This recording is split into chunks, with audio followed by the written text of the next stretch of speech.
Esta semana estamos en el libro de Bereshit con la Parashá Vaigash. Esta porción describe un momento hermoso y conmovedor. Allí se narra lo que es la culminación del conflicto entre Joseph y sus hermanos. Después que este hubiese sido vendido por ellos y pasó una serie de eventos en su vida que los llevaron finalmente a ser virrey. El reencuentro final de la familia de Jacob después de tanto tiempo. Hemos dicho en videos anteriores que esta historia es una sombra profética de lo que será la revelación de Yeshua ante los judíos, que no lo reconocieron en su primera manifestación. La Parashá Vaigash comienza con Yehuda acercándose a Joseph, quien no había revelado su identidad. Ese acercamiento fue para él interceder por su hermano Benjamín, quien había sido acusado de robar la copa de Joseph, ¿recuerdan? Yehuda se muestra sumiso, respetuoso y ofrece un discurso apasionado donde explica que su padre Jacob no sobreviviría a la pérdida de su hijo Benjamín. Vemos en este momento una muestra de sacrificio. Yehuda se ofrece a sí mismo como esclavo en lugar de su hermano, demostrando una transformación total. Porque aunque una vez fue él el que propuso vender a Joseph, él ahora estaba dispuesto a sacrificarse por el hijo menor de su padre Jacob, por el hermano de Joseph, hermano de padre y madre. Joseph en ese momento, al ver al arrepentimiento, ¿verdad? Y la lealtad de sus hermanos entre ellos, ya no puede contener todo ese cúmulo de emociones y considera que es el momento propicio para rebelarse. Ya viendo a todos sus hermanos postrarse ante él, él percibe que era el cumplimiento profético de ese sueño que había tenido de pequeño. En ese momento él ordena que todos los egipcios salgan de la habitación y llorando les dice: soy yo, Joseph. ¿Vive aún mi padre?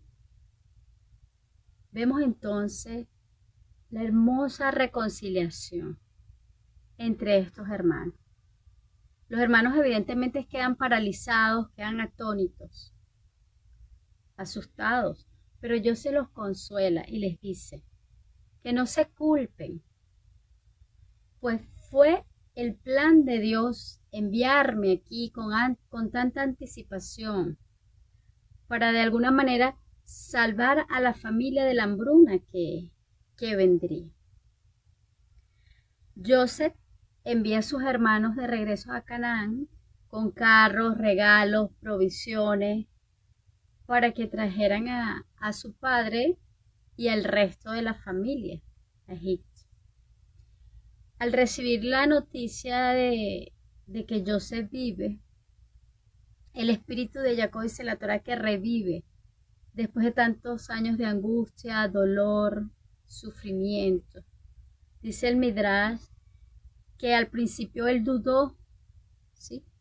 Él no podía creerlo, pero tiene una visión donde el Eterno le asegura que no tenga miedo de descender a Egipto y que allí se convertiría en una gran nación.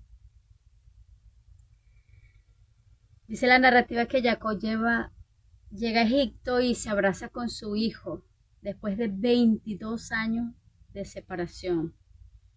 José le presenta entonces a 5 de sus hermanos y a su padre, a Paró.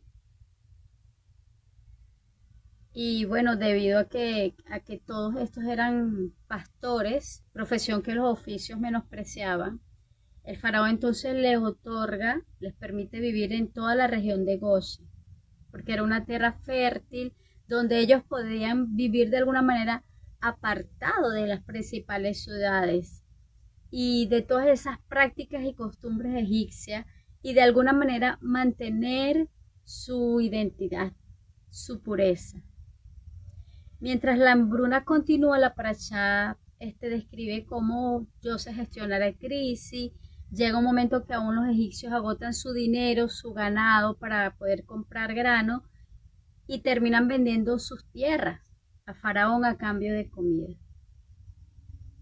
Vemos entonces cómo ocurre una centralización en el poder y José logró que el faraón se convirtiera en dueño de prácticamente todo.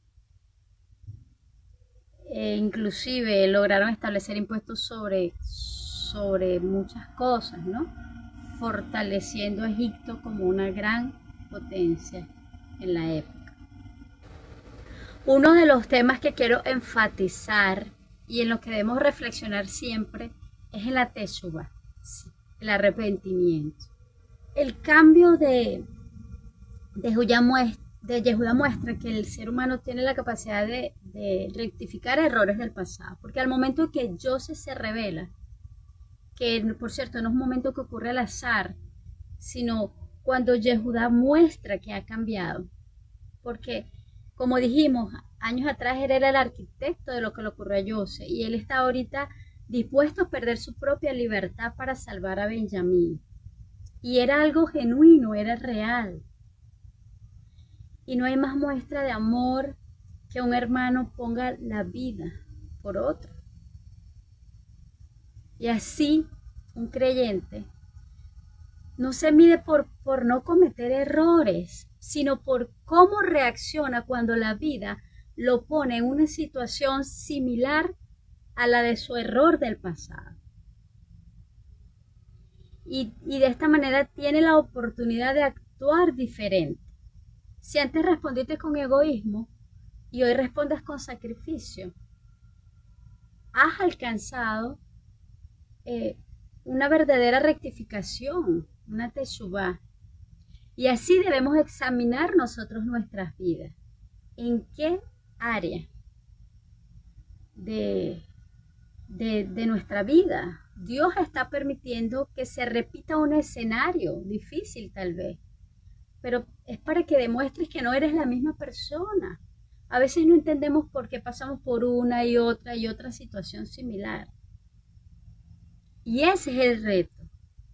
Entender que esto no viene a tu vida para señalarte o para dañarte, sino como una oportunidad del cielo para que rectifiquemos, para que saldemos nuestras deudas, nuestras cuentas. Porque ese es uno de los principales propósitos de nuestra existencia.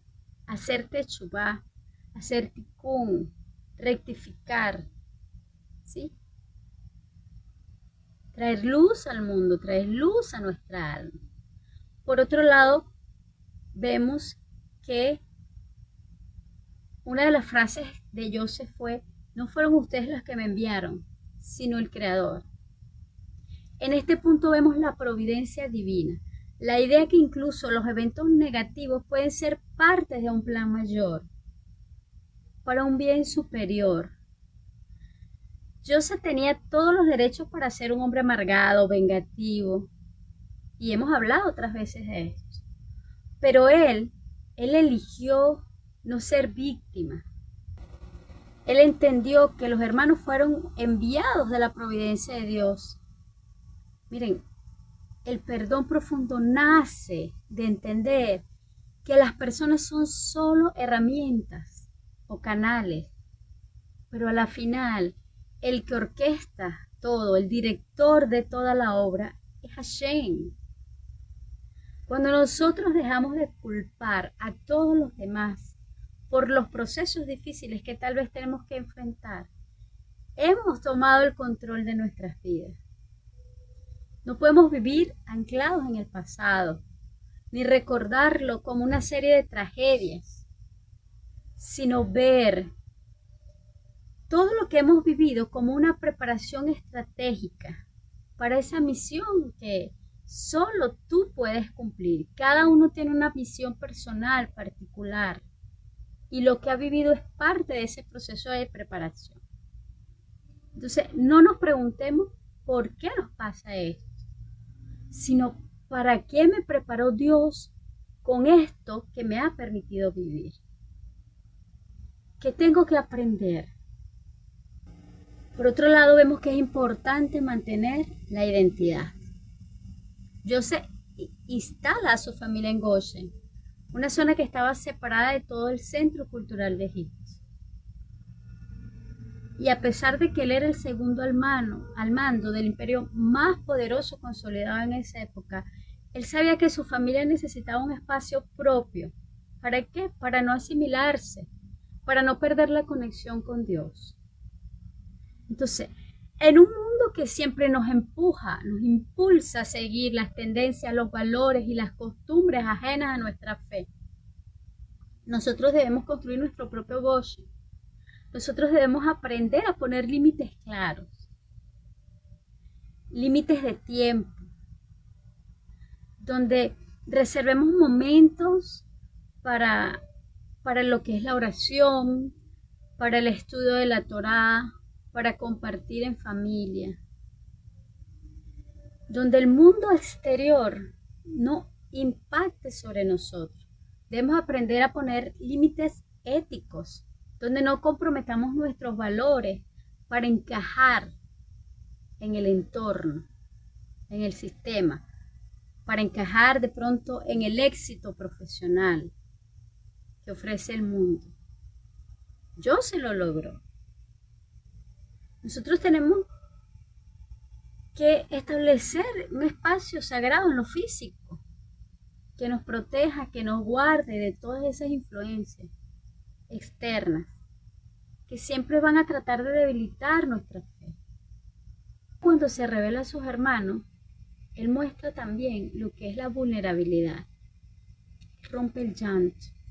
Un llanto tan fuerte que dice la Torá que se escuchó en todos lados. Él en ese momento bajó sus defensas y a veces nosotros como creyentes creemos que siempre tenemos que ser fuertes, perfectos, pero resulta que la verdadera reconciliación, muchas veces con nosotros mismos o con los demás, o ese impacto que nosotros podemos tener con los demás, en muchas ocasiones viene cuando mostramos nuestra vulnerabilidad, cuando nos volvemos sensibles, cuando nos volvemos empáticos. No tengas miedo de mostrar esa sensibilidad, de mostrar muchas veces tus procesos, de mostrar tus lágrimas a aquel a quien verdaderamente ama.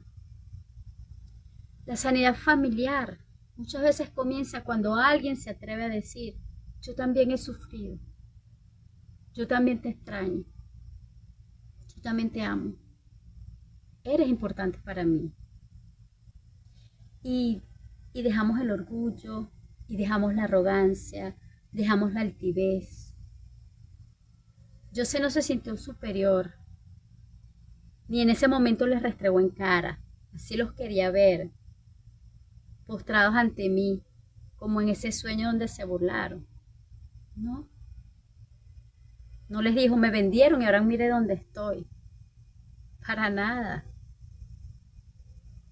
Es importante que guardemos el corazón, porque sí, sé que a veces es difícil en el momento de la prueba entender que Hashem está permitiendo ese escenario en tu vida, no para destruirte, sino para pulirnos, para que se forme ese diamante, ¿sí?